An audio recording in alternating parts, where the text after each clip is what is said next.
SSC পরীক্ষা কেন্দ্রের সামনে পরীক্ষার্থীদের ভিড়। ইউনিফর্ম পরে শিক্ষার্থীদের মধ্যে আলাদাভাবে চোখে পড়ে শারীরিক প্রতিবন্ধী এক কিশোরকে। একটি ইজি বাইক থেকে নামার পর কিশোরের হামাগুড়ি দিয়ে প্রবেশ করে কেন্দ্রে। গায়ের ইউনিফর্ম দেখে বোঝা যায় সেও শিক্ষার্থীদের একজন।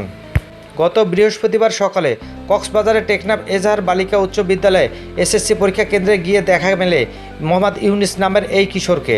চট্টগ্রাম শিক্ষা বোর্ডের অধীনে টেকনাফ মডেল পাইলট উচ্চ বিদ্যালয় মানবিক বিভাগ থেকে এসএসসি পরীক্ষায় অংশগ্রহণ করছে ইউনুস।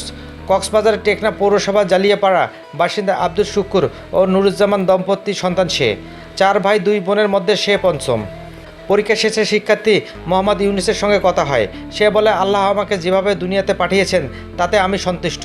বর্ষাকালে স্কুলে যাওয়া আসা করতে খুবই কষ্ট হতো। সহপাঠী বন্ধুরা সাহায্য করত নানা সময়। ক্লাসে গিয়ে বসার সময় বন্ধুরা আমাকে পছন্দ মতো জায়গা বসতে দিত। আমি লেখাপড়া করে ভালো একজন ব্যবসায়ী হতে চাই। সে আরও বলেন, আমার বাবা নৈশ প্রহরী চাকরি করেন। 8 জনের সংসার বাবার একার রোজগারে চলে। সমাজের বিত্তবান ব্যক্তিরা এগিয়ে আসলে অবশ্যই আমরা শিক্ষার এই যাত্রা অব্যাহত থাকবে। ইউনুসের মা নুরুজ্জামান বলেন, জন্মগতভাবে ইউনুস প্রতিবন্ধী। 2 হাঁটুর পাশাপাশি 2 হাতের ওপর ভর করে সে চলাফেরা করে। জালিয়াপাড়া সরকারি প্রাথমিক বিদ্যালয় থেকে পাশ করে 6ষ্ঠ শ্রেণীতে টেকনাফ মডেল পাইলট উচ্চ বিদ্যালয়ে ভর্তি হয়। লেখাপড়ার প্রতি তার আগ্রহ থাকায় বিদ্যালয়ে কর্তৃপক্ষ বিনা বেতনে পড়ার সুযোগ করে দিয়েছেন। সে প্রতিনিয়ত লেখাপড়া করে যাচ্ছে।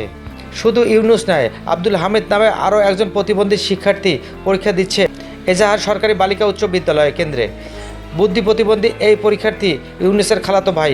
কেন্দ্রের সচিব ও এজাহার সরকারি বালিকা উচ্চ বিদ্যালয়ে ভারপ্রাপ্ত প্রধান শিক্ষক সাব্বির আহমেদ বলেন, 2 প্রতিবন্ধী শিক্ষার্থী 2 কক্ষে অন্য শিক্ষার্থীদের সঙ্গে বসে পরীক্ষা দিচ্ছে। কেন্দ্রের পরিদর্শক সবাই তাদের প্রতি খেয়াল রাখছেন। মোহাম্মদ ইউনুস ও আব্দুল হামিদের বিষয়ে টেকনাফ পৌরসভা 8 নম্বর ওয়ার্ডের কাউন্সিলর মনিরুজ্জামান বলেন, ইউনুস ও হামিদ পরস্পর খালাতো ভাই। 2 জন শিক্ষার্থী খুবই ভদ্র। তাদের পড়াশোনা দেখে অন্যরা অনুপ্রাণিত হবে, এটাই আশা করি।